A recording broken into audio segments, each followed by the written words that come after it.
Okay, that was so much fun that I just want to stop and start dancing. So, okay, good morning, everyone.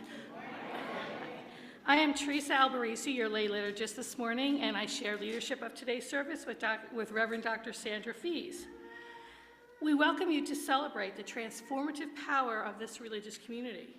Whoever you are, wherever you live, whomever you love, whatever you do for a living, you are welcome here at the Unitarian Church of Harrisburg. This morning is a special day. It's the launch of our combined annual and capital campaigns. Make it so. Next year, next generation. This effort is visionary and transformative for our community and our faith. As part of our festivities today, there will be a celebration in the common room after the service, complete with finger food and with cake. Okay, sorry. We hope you will join us, even if it's just for a few minutes. For those joining online this morning, we invite you to participate in a Zoom coffee hour. The link is included in the email with today's service. Online or in person, we're glad you're here.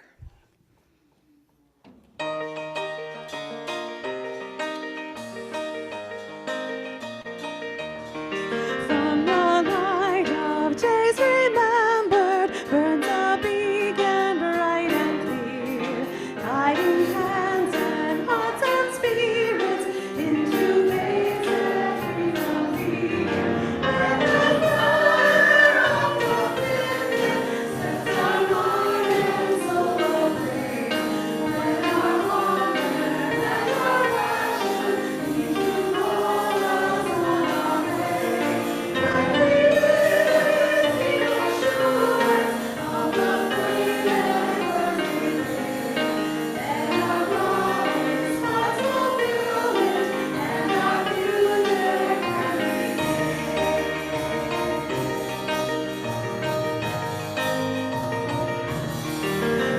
The stories of our living brings a song both brave and free, calling pilgrims still to witness to the light of liberty. When the fire of commitment sets our mind and soul ablaze, when our hunger and our passion need to call us on our way, when we live in the assurance of the flame that burns within, and our promise finds fulfillment, and our future can begin.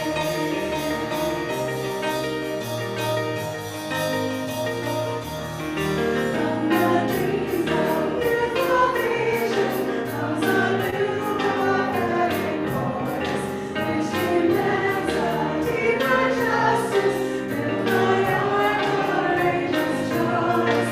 When the fire of commitment sets our mind and soul ablaze, when our hunger and our passion need to call us on our way, when we live in deep assurance of the flame that burns within, and our promise finds fulfillment, and our future can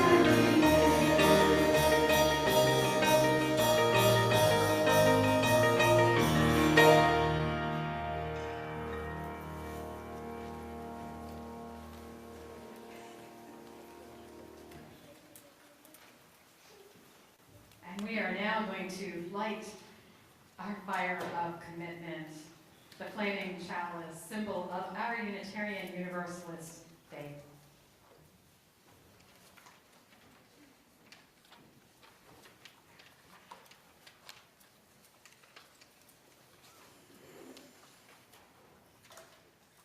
Across the generations, we have carried the flame. We fought the injustice, sang the songs, spoke for truth, and built something lasting. We join in the line and carry the flame forward.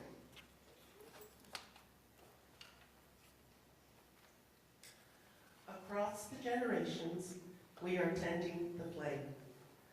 Hand in hand together, we share in the work of fighting injustice, singing the songs, speaking the truth, and we are here to build something lasting.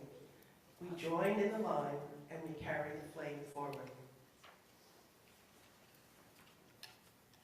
Across the generations, we have been nourished by this flame. We are singing new songs, breaking old barriers, sharing in the work. And as we find our own space in what has been, we are here to make space for the next person as well. We join in line and we carry the flame forward. Across the generations, this flame comes to us. We are here for the songs, for the justice, for the community sharing the work. We are here now, too, to build something new and lasting. We are ready for a new day together. We join in the line and we carry the flame forward.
How are you carrying the flame?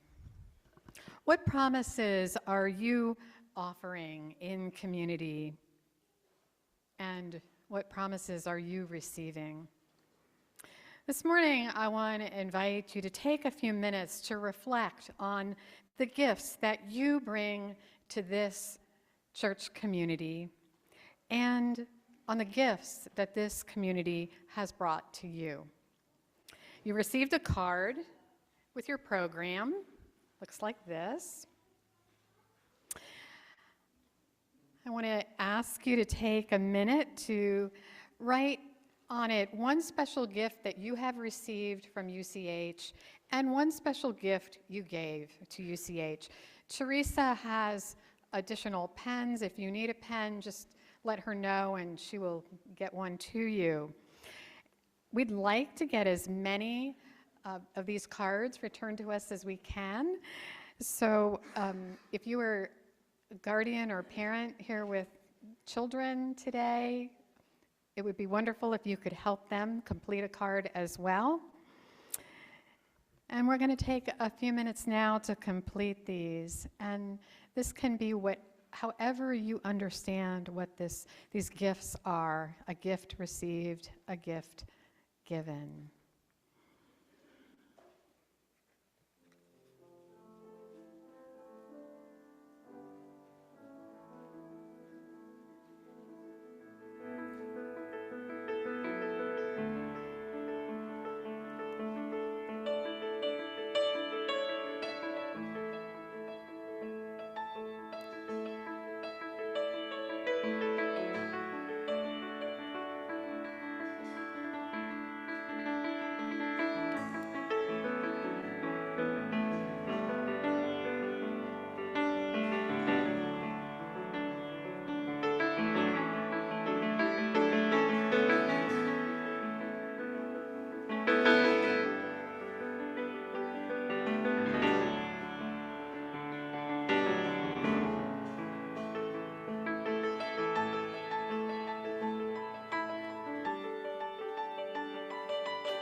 Good morning. My name is Anita Menser, and I am co-chair of Operation Next Generation Capital Campaign, along with John Hargraves.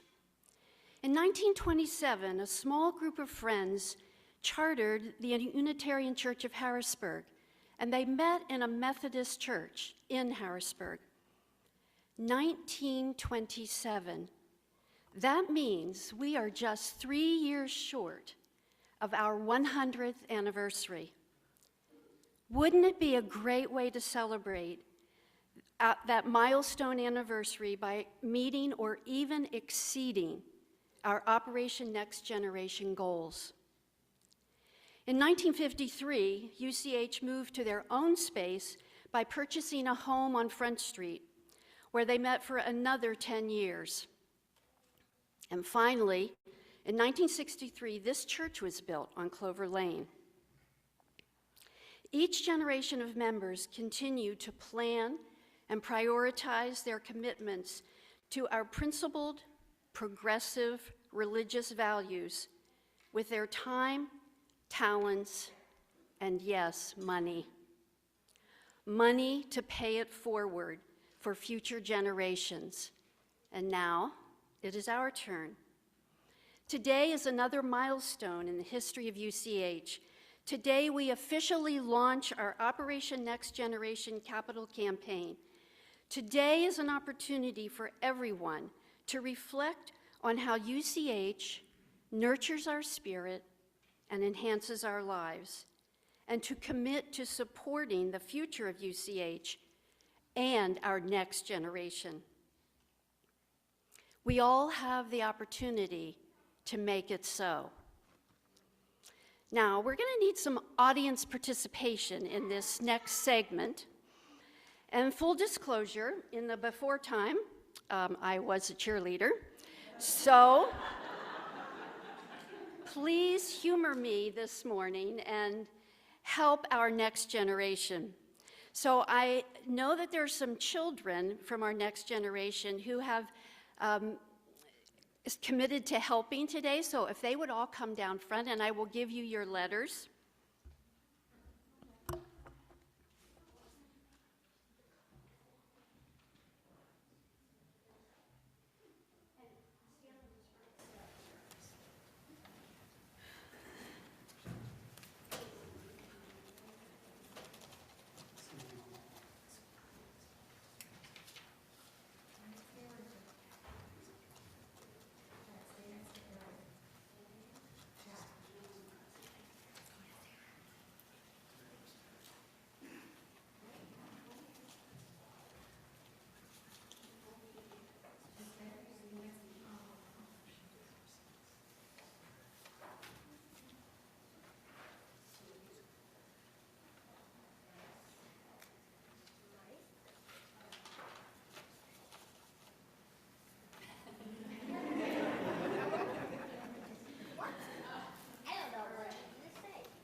Can you hear me? Yes. All right, everybody, are you ready? Now, when you hear your letter called, you're going to hold it way up high so the people in the audience can see. Got it? Okay. Give me an M. M. Give me an A. A. Give me a K. K. Give me an E. E. Give me an I. I. Give me a T. T. Give me an S. S. Give me an O. O. Give me an exclamation point.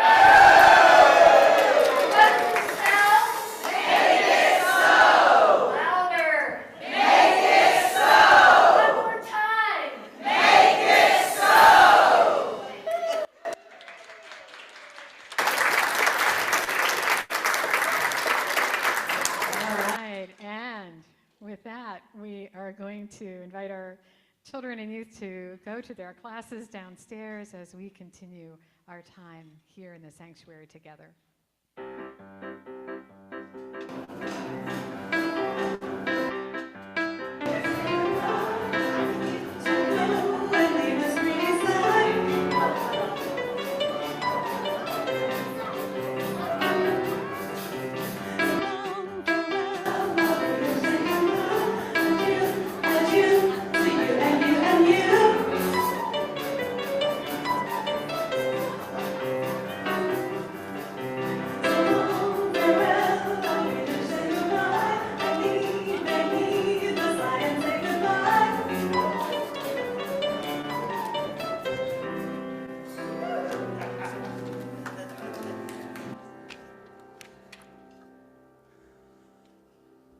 I share the enthusiasm we just displayed, but I don't think I can convey it like they did.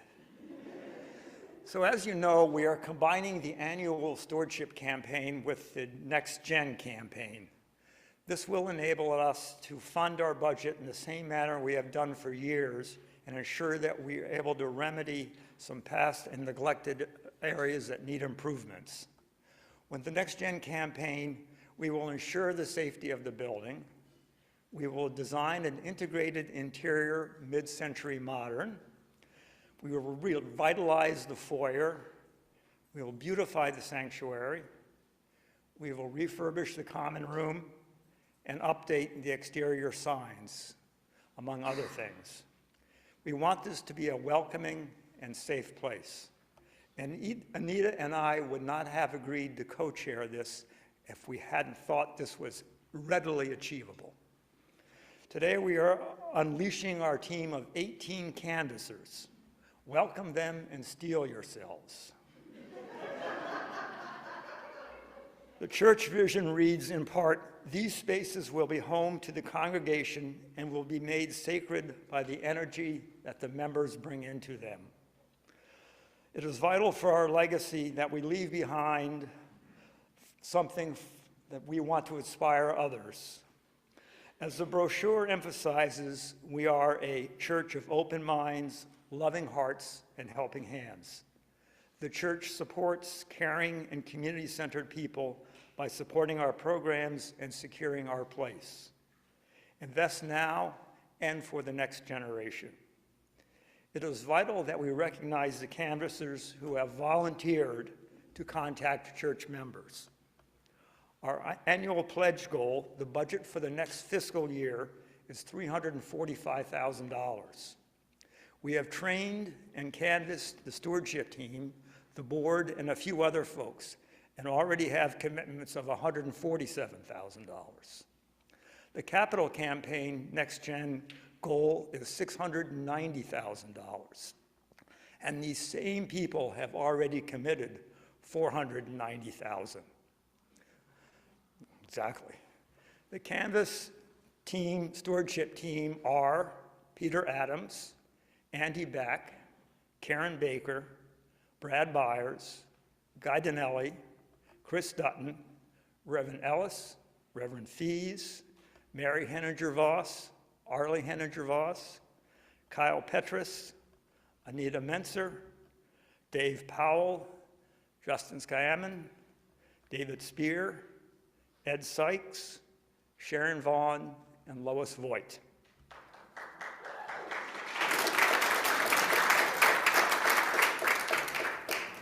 At the February 11th service, Reverend Sandra shared a Rebecca Parker poem with us.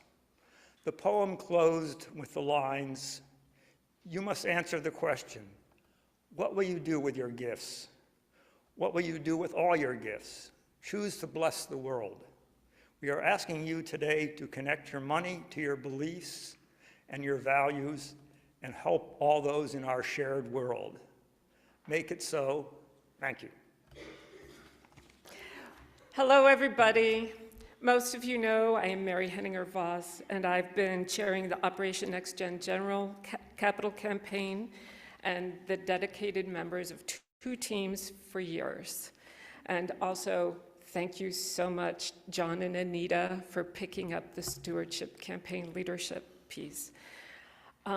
We started in 2021, and here we are, finally, at today's celebratory kickoff for this shameless begging of donations. People ask me, "Mary, are you still doing that? What gives?" I was kind of hoping all of you would give, but today I'm going to share why it is I give. So we all have our little proverbs. They are the sing-songy shortcut moral or practical lessons that we call to mind to remind ourselves of the regret we are likely to feel if we don't do that thing in front of us that we don't feel like doing. A stitch in time saves 9, for example, something I routinely ignore to the loss of I don't know how many buttons, and of course things of much greater consequence. A penny saved is a penny earned, which always seems like horrible advice when there's a concert I want to see, but pretty good advice when I'm looking at my 401k. But one of my personal favorites comes from India. It's a favorite reminder. All that is not given is lost. I cannot tell you how many times the little voice that whispers, "All that is not given is lost," has come across the Depression era Better keep that thing in case you need it voice that I was raised with. And I cannot tell you how many times I have regretted not giving more of what I had. I look at the expired food in my pantry and wonder, why didn't I get it to the food pantry? Or better yet, why didn't I just donate it before I bought too much food? I think about a standard 20% tip I left a tired waitress, and I realize that just another $1.50 would have made my day when I waited tables and probably would have lightened hers. The list goes on, and the missed opportunities get much bigger. But I am not here to confess, I am here to witness. I am here to tell you that I have come to some accommodation of the feeling that I am repaid so many more times by giving than protecting by holding on. You may say, but Mary, you can't go around just throwing money away on whims. Waste not, want not. And although my partner James may not always believe it, I don't. So here's my witness. Why do I feel it repays me to give my money to this church? In the first place, I'm just grateful. I'm grateful for the community that this church has given me. My children learned about sex here. They were well and truly eldered here. I've met so many inspiring people.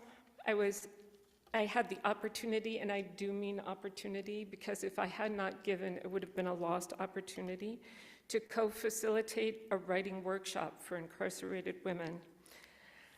We did that for 9 years, so in some ways, volunteering for the capital campaign is just more doing time. Also, this community provides a captive audience for James's bass lessons. So all that's just in the first place. You all have your own reasons, your own ways of connecting to the community. In the second place, I'm so proud of who we are becoming. I think we've learned a lot about how to put love into the world. We've learned a lot about how to care better for each other. We figured out how to run ourselves as an organization of peers. I don't want that experience to get lost. Even if we are still evolving, even if we still have a long way to go, the amazing thing is that people just keep showing up and trying to move to a better, more inclusive, more healthy ways of being in community and in society. And finally, and this is the most abstract reason, I am committed to this church because I'm a historian. And what I have noticed is that in every age, there are people who are just banging their heads against a wall, trying to break down the injustice baked into the system or build up a better system. That's people who wanted God to be more accessible to everyday people in the Middle Ages and in modern times, who worked against slavery, against fascism, against exploitation, who worked for public education, universal suffrage, equality for different races and different gender choices, and for more just laws. In every age, it just looks like a losing battle. People just bang their heads against overwhelming odds. Then one day, the wall breaks. But that doesn't happen unless you have people striving through all those years when it looks a little hopeless. So there are always new things to bang your head against, but I'm proud of Unitarianism for nearly always being there at the forefront of those changes, offering the transformation of mind and heart that make those changes possible. And I want, in some small part, to be part of that legacy. I want to add to making that world so. When we say that we are urging you to make it so, we are, in fact, raising money for a container for all this, for all my reason, for all your reasons, all of you out there sitting with me, the reasons why you are here. We're going to take care of this building, but in the same way you take care of your bodies, so you can continue to participate in the world. During the focus groups that we ran in the fall, we asked people to consider what this church gives them, what it gives the Harrisburg community, and where they want to see it evolve. Someone asked, well, what's the connection between all that and a capital campaign, which is about the facilities mostly? Were we looking for a hook to kind of get people to give as much as they could? But that is not really the case. We're trying to figure out what you all most want to build so that we can build it together. We're hoping that every person at UCH can find something to contribute. I'm so touched by the level of generosity we've already received, but we need everyone. And whatever you give, it will not be lost. It will be multiplied.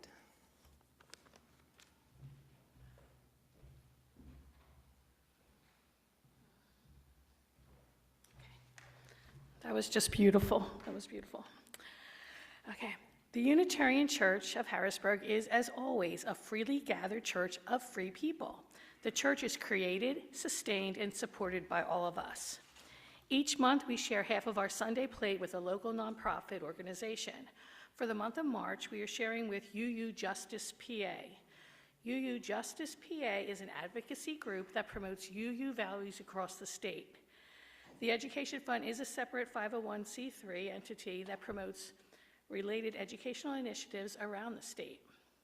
If you wish to contribute online, visit the uchbg.org page for options. Your financial support and commitment really matter. Please consider giving what you can.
We give and receive these gifts this morning with gratitude, with a spirit of generosity. So, make it so. Make it so. With those 3 words and an exclamation point, we officially launch UCH's Combined Annual Pledge and Capital Campaign. This is a moment you have all been waiting for several years, in fact. In truth, while we are calling today's service the launch, this moment in time is not the beginning. We aren't just today setting off on a voyage to new worlds. The journey has been underway for many years. The vision for who you want to be next year and next generation has already been developed. There is already a plan for how to make it so, your plan. And we are already en route, as you have already heard. We have already mapped our course and boarded the starship. Specifically, the congregation has already created and approved a strategic plan. The congregation has assessed the financial needs to fulfill the strategic plan. A task force has been formed and has been meeting regularly for several years under Mary Henninger Voss's leadership. We have worked with a fundraising consultant to shape the campaign and with an architect and contractor to assess and envision what's possible. And that's not all. Town halls have been held. How many of you have been in town halls or in conversations or been surveyed or interviewed in some way? Yeah. You have been invited to participate, to engage in reflection. We've recruited canvassers, as you've heard, a robust group of canvassers. We have begun early canvassing, and we will continue to make visits with members and friends to discuss their financial commitments. You are already making it so. We are already boldly going forward. We are going where this congregation has not gone in quite some time. Every year there's a pledge drive to fund the annual budget, but it's been a few decades, as I understand it, since you've had a capital campaign.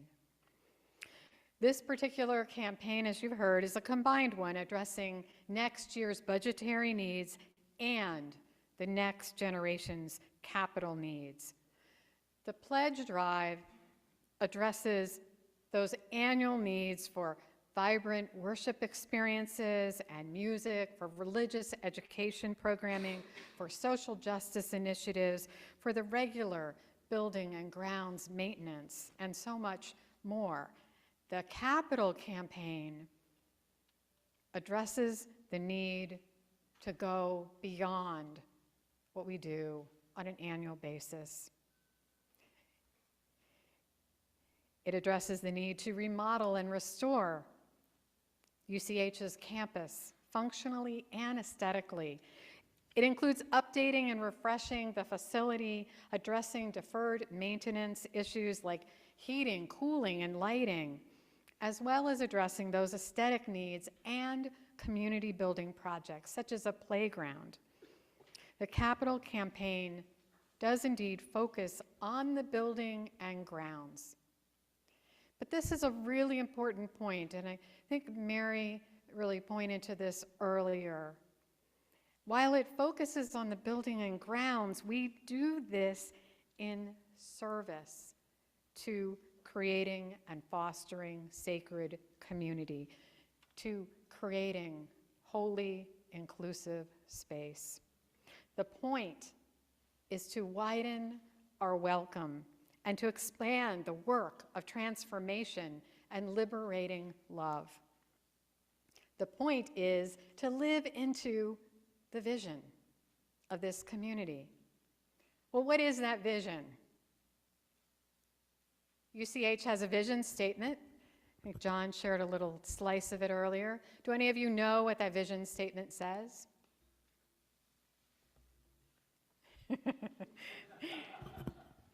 I didn't expect anybody to go, yes, and recite it.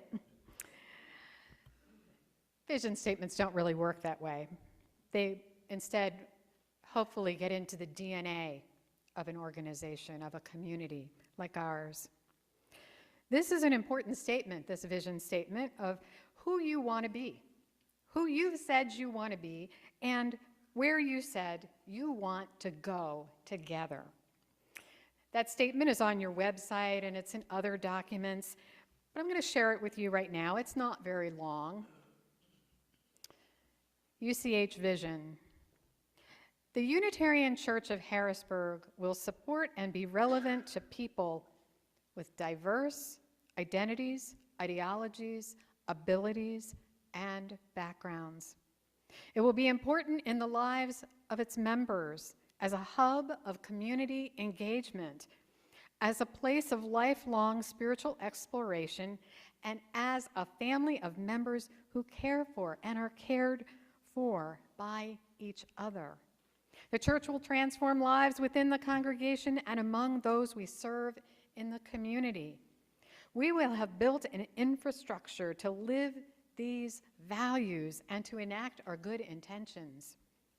The church will provide both virtual and physical spaces to gather and act. These spaces will be a home to the congregation and will be made sacred by the energy that members bring into them. I find that an inspiring statement, don't you? That is your vision for who you want to be, for what you want this community to be. This space, these spaces will be a home, will be made sacred by the energy that members bring to them, and also by the energy that the next generation will bring. Who will that next generation be? Just think about that for a moment. Who is this next generation that we're talking about? Who are they? Some of them will be your children and your grandchildren and your great-grandchildren. Some will be the children and grandchildren and great-grandchildren of Unitarian Universalists and other congregations who will move here. The next generation will include families and individuals who newly discover Unitarian Universalism and are need in a place of belonging where they can deepen their spiritual lives and their justice commitments. The next generation will also include UU retirees who relocate to this area. The next generation will be multi-generational. They will be like us, but not identical to us. They will be people of progressive religious values of openness, pluralism, transformation, and liberating love. They will be seekers of spiritual deepening, seekers of justice and equity. They will be children and young adults. They will come with diverse ideologies, identities, abilities, and backgrounds. Our commitment, our vision, is to widen the circle. To widen the circle of this community, to create space and to welcome the next generation, to prepare ourselves for the next generation. Can you envision that time? Can you envision this next generation? Can you envision living more fully into being a place of belonging and inclusion? I know we talk about, as Unitarian Universalists, we talk about being inclusive and being a place of belonging, and that is true. And it is also true that there is room to widen our circle. Will there be room for the next generation, just as there was room for you when you first arrived? Will the gifts of the next generation be honored as your gifts have been honored? Earlier in the service, we reflected on the gifts we've each given and we've each received. These gifts are foundational to our sense of being part of this community. They are what make us strong individually and also what makes this congregation strong.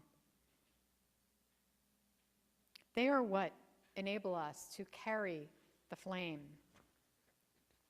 I want to take a few minutes to share with you some of the gifts that you wrote on those cards earlier. And I want to start by sharing my own. And before I do, I want to say one more thing. you'll notice I'm not really talking about money. And the reason is that what we are doing is trying to fulfill a vision. When you give, you're giving to that vision. And having a commitment to that vision precedes that giving and that generosity. So when I was thinking about this exercise, and I was thinking about the gift that I received from UCH and the gift that I've given to UCH, I'm sure, as many of you, there were many things I might have written on that card, but I chose just one for each. And the special gift that I received from UCH was my call to ministry, and I've shared this with you before. When I arrived here as a new to UU person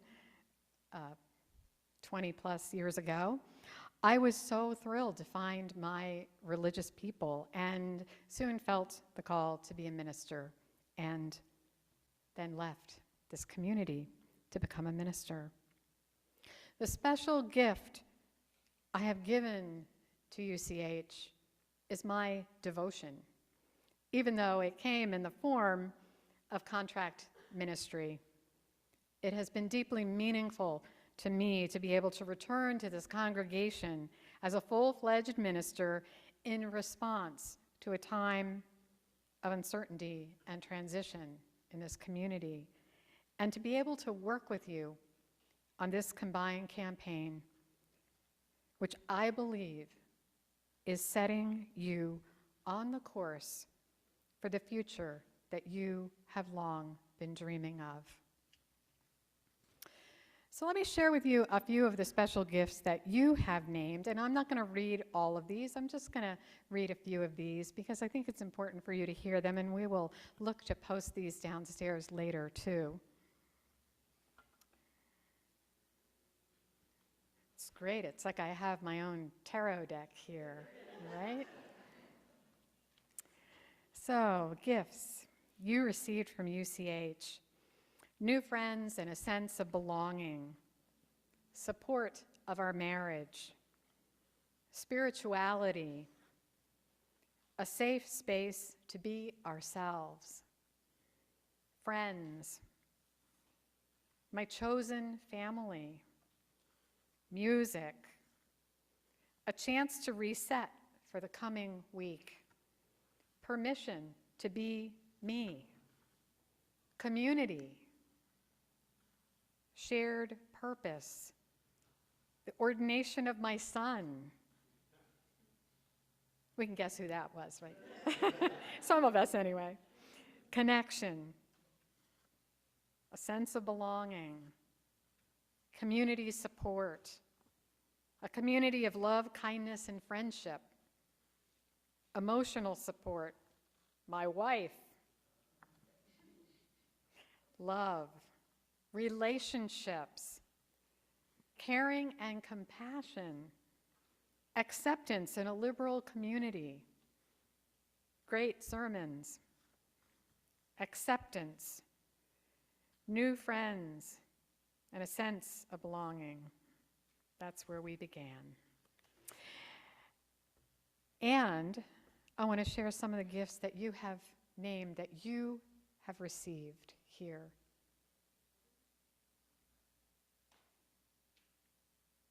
The promise to live by UU principles.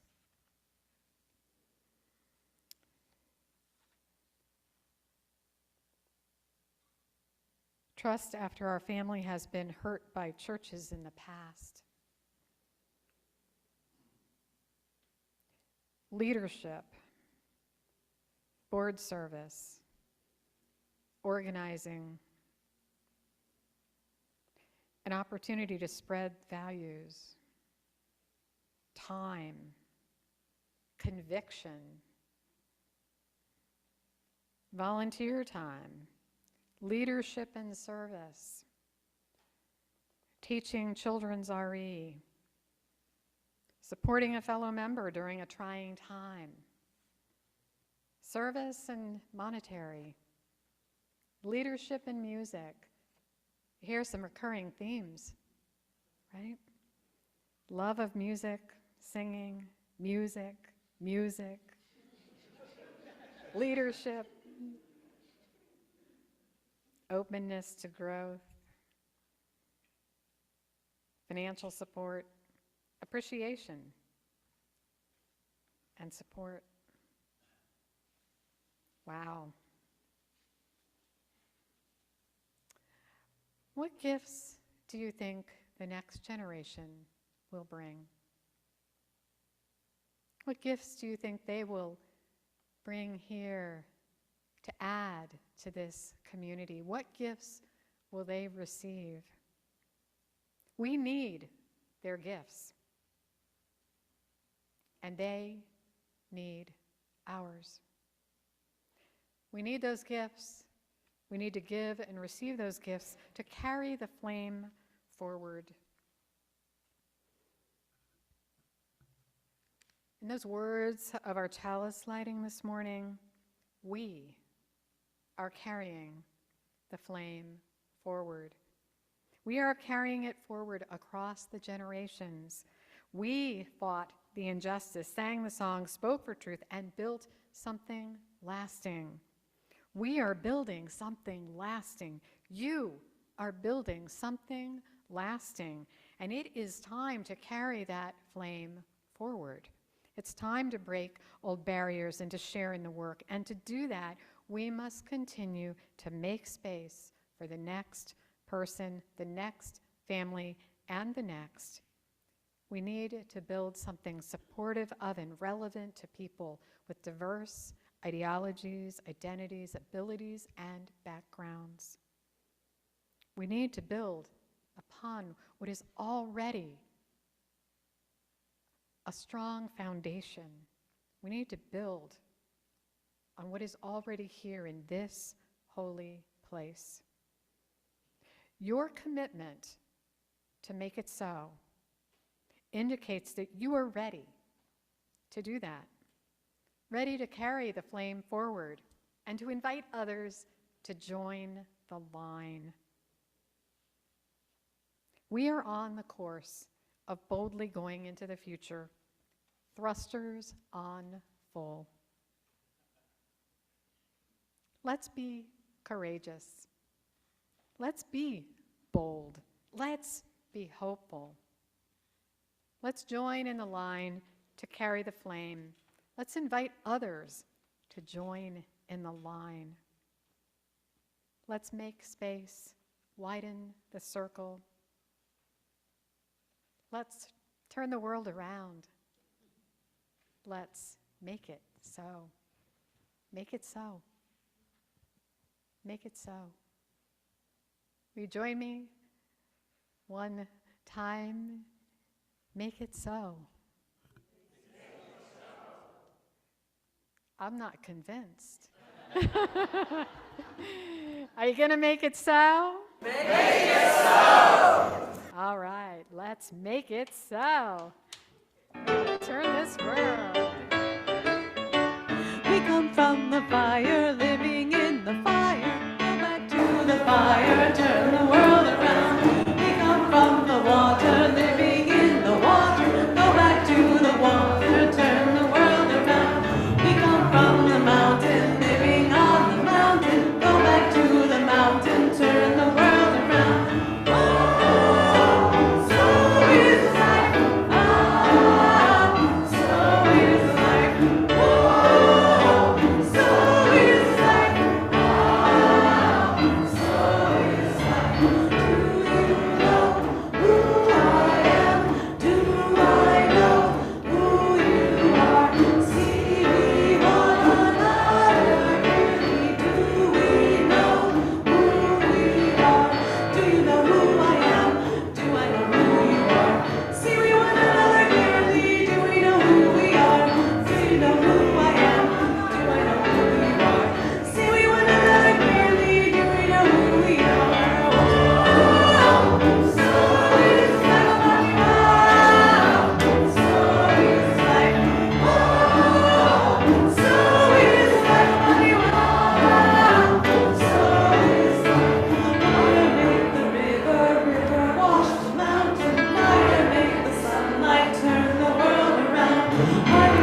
Friends, you must answer this question.